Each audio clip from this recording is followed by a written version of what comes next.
Hello everybody, it's your non-binary Balker Shiba here, and it's time for the first OC video of the year. This one has quite a lot. So I've talked about Chris and Zach quite a lot now, and how they're part of my story, Guardian Angels. Although these two are the main characters, they're far from the only ones in the cast. I haven't talked about any of them before because I hadn't gotten around to redesigning them all, but now I have, so it's time to introduce them all.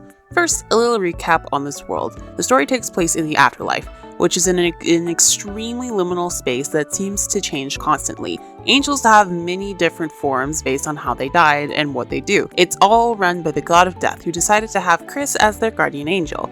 Now let's talk about the first character in the supporting cast. Willow is a Reaper Angel. The Reaper Angels are different from the base angels like Zach. Their main role is to guide souls to the afterlife. They don't appear to have wings because they have the ability to transform into crows, which is inspired by the folktale of crows taking souls to the afterlife.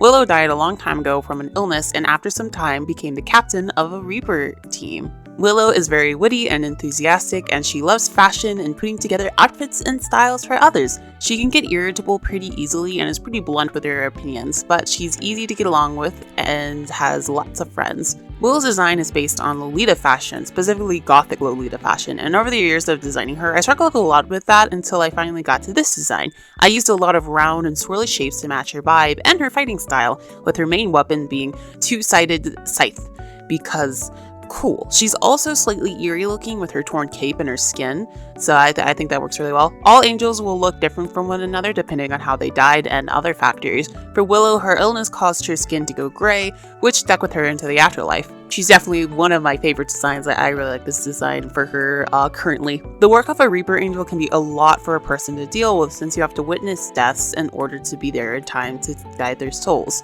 This began to wear Willow out, so she decided to take a break. The magic that keeps angels hidden can be lifted under special circumstances, so Willow requested this in order to live a normal life for a while in the modern world.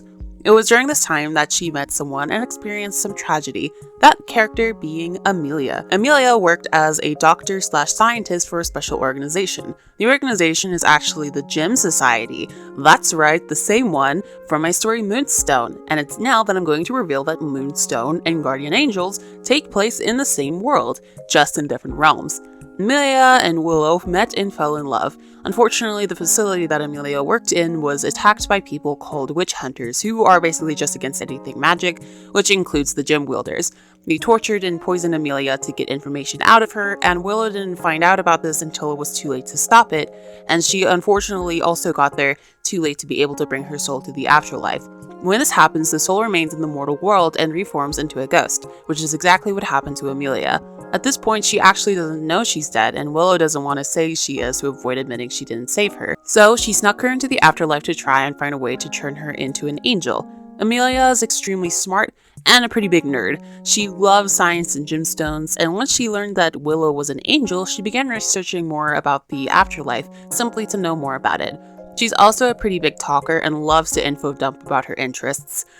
Willow is also a pretty big talker, so they're very chatty. My main vibe for these two are, imagine like you're very chatty lesbian aunts. That's their vibe. Originally, she was also going to be an angel and have a tougher personality, but I switched to her being the ghost after making Zach an angel. Originally, I was going to give her a pinkish color palette, but while playing around with the colors for this new design, I ended up going with purple and orange, which I think work really well because it's very Halloween-y and she's a ghost, so yeah. I also gave her a dragon eye necklace, which when worn by a dead person changes the color to match their eyes, just like with Zach. But for ghosts, it's supposed to return them to a physical state, but since hers is cracked, it only partially works.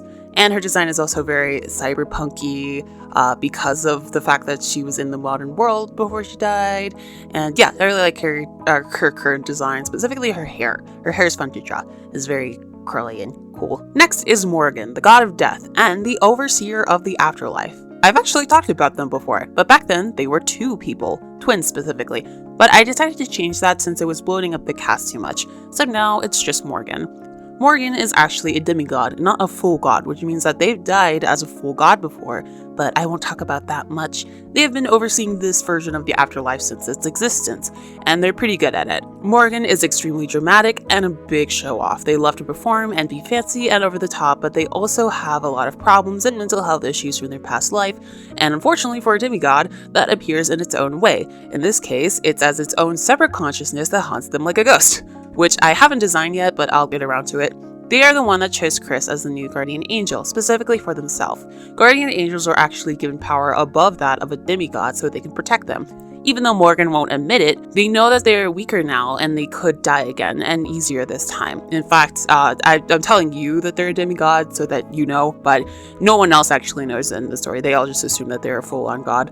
Morgan's design is a combo of the old twins design, and I couldn't decide between a more mask or femme look, so I went with giving them one of each, since it makes sense for them anyway. They have some Victorian inspiration in how they dress. I also gave them a walking stick that they had look like a magic staff, since they have difficulty walking. Their colors has always been this cool blue/teal color, which is great, but between that, their hairstyle, and the fact that their true form has a grayish skin tone, they do have quite a few unintentional similarities to Willow, so I'm either going to have to change up their design a bit or Willow's in the future. They also have some cool makeup because I can, and I will, and I always will, you can't stop me. And in their hair accessory, this was inspired by one of the twins' old design, they have a little spider lily flower charm. Spider lilies are usually associated with death, so I always wanted to include that in the God of Death's design. And finally, it's Elizabeth, or just Liz. Liz was one of the first angels ever, and she was around before the war that ended up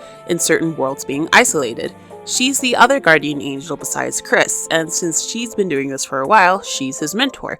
She was originally half Astroborn, half Pixieling, and is one of the only non-human angels currently. Liz is extremely mysterious. The only person that really knows her is Morgan, since they've known each other for so long.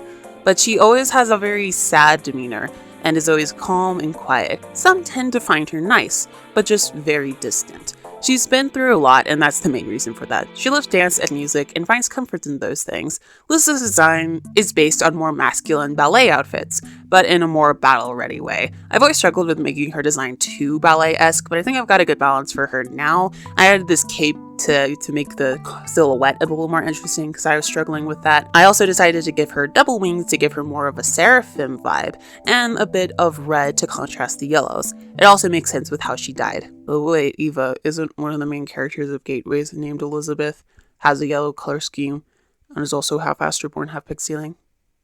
Yeah. And that is all the characters in the Guardian Angel story. Yeah, this was fun to talk about all the characters, how getting all their sprites ready and stuff. I've been making these little bio cards with all like basic info about them that I could include and show when sharing them around. So yeah, excited to have that for these guys, and I also made some for Chris and Zach a while ago as well. And if you're curious about the artwork in the video, I did not have time to create a full-on artwork for each of the characters shown here, so I just ended up showing the ones that I made a while back featuring Zach.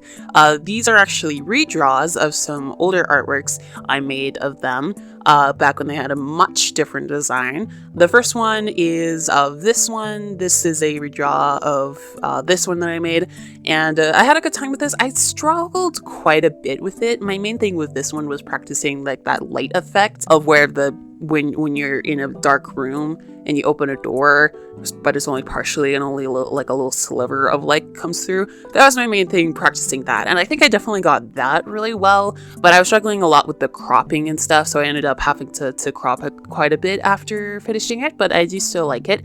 And the other one is a redraw of this artwork, which was a bit more experimental, trying to play around with like, how do I show a reflection of a person and a character's eye. And back then what I did was literally make two separate artworks, one of just the eye on its own and the other of the character that's in the eye, and paste that into the character's eye and lower the opacity. It looks alright, but for this one I just drew the character within the eye itself and kind of did the same thing, lowered the opacity, shaded it separately, but yeah, shaded the eye to go around that and actually make sense for it and not blend in too much. So yeah, really happy with how these turned out. And if there's a little bit of speed paint footage playing left, I will go ahead and let that play.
Thank you so much for watching, and yeah, more OC videos in the future, more OC stuff.